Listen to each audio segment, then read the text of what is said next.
Once there was a boy, and the boy loved stars very much.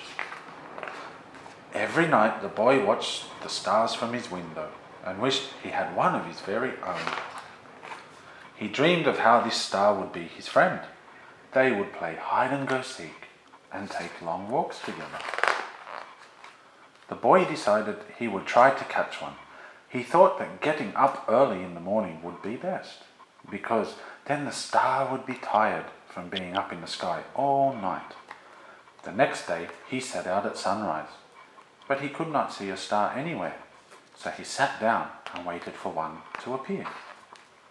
He waited, and he waited, and ate lunch, and waited, and after dinner, he waited some more. Finally, just before the sun was about to go away, he saw a star. The boy tried to jump up and grab it, but he could not jump high enough. So very carefully, he climbed to the top of the tallest tree he could find, but the star was still way out of reach. He thought he might lasso the star with the life preserver from his father's boat, but it was much too heavy for him to carry. If only he could fly up in a spaceship and just grab the star, but the only spaceship he owned was made of paper, and it didn't fly very well at all.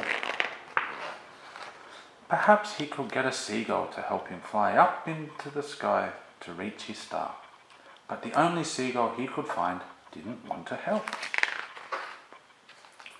The boy worried he would never catch a star. Just then he noticed something floating in the water. It was the prettiest star he had ever seen, just a baby star. It might have fallen from the sky. He tried to fish it out with his hands, but when the boy reached out to touch the star, it just rippled through his fingers. Now the boy was sad, but in his heart the wish just wouldn't give up. Slowly he began walking home. And that's when he saw it, washed up on the bright golden sand. The boy had caught a star of his very own. The end.